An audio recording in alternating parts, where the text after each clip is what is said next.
भाइयों और सज्जनों, एक बार फिर से आपका स्वागत है। आज की शाम मैं बताऊंगा कि उद्देश्य की निश्चितता का यह सिद्धांत कितना महत्वपूर्ण है और सफलता प्राप्त करने के लिए आप इसे कैसे लागू कर सकते हैं। देवियों और सज्जनों, आप ये जानना चाहते होंगे कि क्यों मैं इस सिद्धांत और उन सभी सिद्धांतों के संबंध में अपने कथनों को लेकर इतना सकारात्मक हूं, जिनकी चर्चा मैं आने वाले कई प्रसारणों में करने वाला हूं। मैं चाहता हूं कि आप ये जान लें कि यहां जिन सिद्धांतों का अध्ययन आप करने वाले हैं, उन्हें प्रकृति के नियमों ने एक नहीं दो बार जांच लिया है। आप जब किसी सिद्धांत के पुख्ता होने की पुष्टि स्वयं प्रकृति से कर लेते हैं, तो आप कभी गलत हो ही नहीं सकते। मैं आपको ये बताने जा रहा हूं कि प्रकृति किस हद तक इस सबक यानी उद्देश्य की निश्चितता के उपयोग में सहायता करती है, जिस पर आज शाम हम चर्चा कर रहे हैं। उद्देश्य की निश्चितता का यह सिद्धांत विश्वव्यापी रूप से लागू होता है और इसका सबसे बड़ा प्रदर्शन हम इससे देख सकते हैं कि प्रकृति इसे किस प्रकार लागू करती है। सबसे पहले ब्रह्मांड की सुव्यवस्था तथा प्रकृति के सारे नियमों के बीच आपसी संबंध में देखा जाता है। क्या यह अपने आप में अद्भुत नहीं है कि हम मिट्टी की जिस छोटी सी गेंद पर रहते हैं, वो 365 दिनों में सूर्य का चक्कर पूरी तरह से लगा लेती है और उसके साथ अन्य सभी ग्रहों तथा सूर्य से उचित दूरी बनाए रखती है। क्या यह देखना अद्भुत नहीं है कि यह सब कितना सुव्यवस्थित है। शाम को जब सूरज अस्त होता है, हम ये जानकर सोने चले जाते हैं कि अगली सुबह यह फिर पूरब से निकलेगा। अब तक मैंने जो समझा और सुना है, आज तक कभी ऐसा नहीं हुआ कि सूरज अस्त होने के बाद कभी सुबह उगा ही ना हो।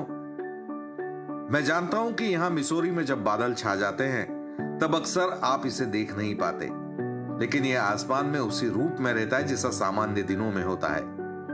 इन चीजों की सुव्यवस्था बिना संदेह यह साबित करती है कि पहला सिद्धांत या इन सारी चीजों के पीछे एक कारण है, जिसके मुताबिक प्रकृति इस योजना को लागू करने में एकदम निश्चित रहती है। ये कोई नहीं जानता कि कितने करोड़ों अरबों या खरबों वर्षों से ये पुरानी धरती एक निश्चित योजना के अनुसार घूम रही है, लेकिन हम इतना जानते हैं इसके विषय में कुछ है जो निश्चित है और प्रकृति उस निश्चितता के साथ किसी को भी दखलंदाजी नहीं करने देती, चाहे वह कैसी भी ताकत क्यों ना हो।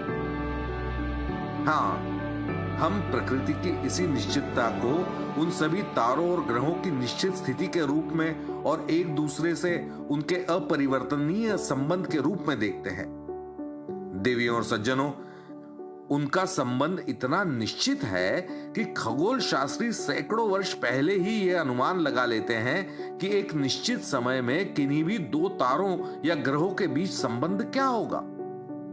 यदि प्रकृति किसी निश्चित योजना के बिना इस परिचालन को लागू करती, तो आप ऐसा नहीं कर सकते थे।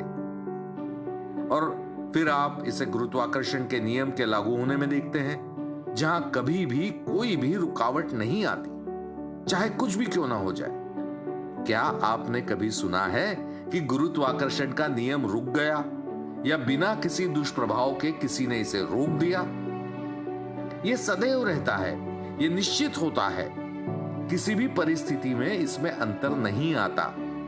आप इसके साथ अपने आप को ढाल लेते हैं और यह आपके लिए सहायक हो जाता है, लेकिन आपने इसके साथ खुद को नहीं ढाला तो यह काफी विनाशकारी हो सकता है।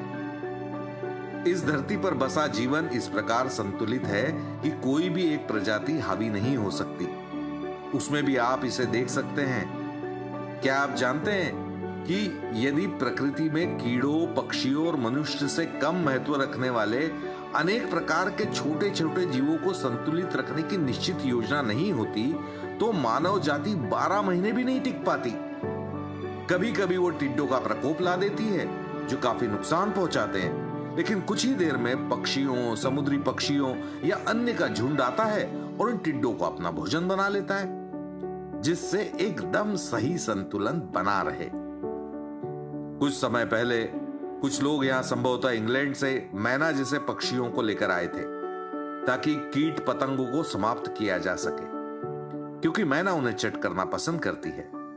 लेकिन प्रकृति को अपने इस मामले में इस तरह का असंतुलन पैदा करना पसंद नहीं आया। इसलिए उसने मैना की संख्या को दिन दूनी रात चौगुनी रफ्तार से बढ़ा दिया। अब वही बहुत बड़ी परेशानी बन गई है। अगर मैं चाहता तो परेशानी शब्द के आगे विशेषण लगा सकता था। आप जब प्रकृति द्वारा संपूर्ण संतुलन के साथ छेड़छाड़ करने लगते हैं तब आप मुश्किल में पड़ जाते हैं, क्योंकि सारी चीजों को संतुलन में रखने की उसकी अपनी योजना होती है।